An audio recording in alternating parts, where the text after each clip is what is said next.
Let's bring in Chennai Super Kings now, talking about them from the captain retaining theory. Let's see the 4 players that they've retained. Ravindra Jadeja is the first pick, not MS Dhoni, which of course goes with the fact that Jadeja has been a very instrumental player for Chennai over the years, and he's been given that due importance going into the next auction cycle. MS Dhoni is their player as far as the second pick is concerned. Moeen Ali, rewarded for that brilliant season with Chennai, and a season to remember really for him and Chennai, and it has changed his perception as a batter in the England lineup as well. We saw that in the World Cup. And then Ruturaj Gaikwad. They're banking on him for the next auction cycle as well. Abhishek, let's talk about Chennai now. Going in with the captain once again, going in with MS Dhoni. Maybe a couple of seasons more. You never know with him. Yeah, the last dance is not upon us. I'm slightly surprised at them retaining Dhoni. I'll tell you why. It would have probably been a wiser thing to buy Dhoni from the auction. Because it is very unlikely that another side would have invested 3 years in Dhoni. Yeah. Maybe one of the other two, but then maybe one of the other 2 franchisees could have, in terms of bringing an iconic player. Would they have invested in Dhoni with 3 years and keeping 3 years in mind? Maybe if it's just not 3 years, who knows, 1.5, 2 seasons, and you have an iconic player coming in so to bring in all those fans for the beginning.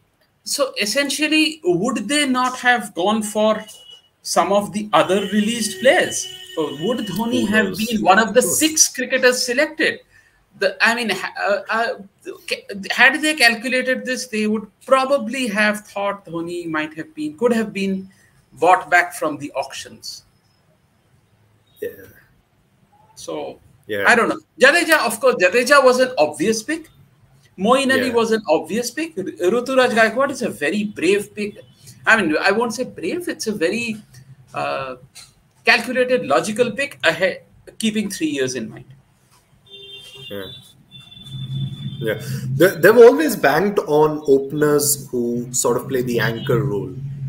They've had those openers in their history all along. They haven't had flamboyant openers who just go all out in the power play. In terms of, I think that Chennai, I don't know what IPL will do this time, the organizing committee, whether they will go back to neutral venues. But understand this, Chennai strategy has been built around Chepak. Yeah.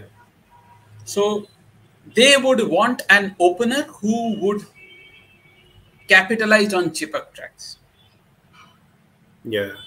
Yeah, so I think they would want, they have identified Ruturaj as someone. Of course, I'm saying this assuming that matches will be home and away again, which is the way I personally like. I don't like the concept of neutral venues. See, Kashi Vishwanath, Chennai Super Kings, I think he's CEO or something. He once said that Chennai Super Kings looks at every season as home and away. There is a 7-match home leg and a 7-match away leg. And they want to win 5 or 6 out of 7 home matches. Yeah. So that is how Chennai builds their strategy. I think he said this in 2017 or something. Yeah. So just before the comeback. Yeah. So essentially, Jadeja, Moeen, both of whom will bat in the middle order and bowl 8 overs, probably in the middle overs, is probably based on that strategy. And I think they back Ruturaj to do well on the Chepak track.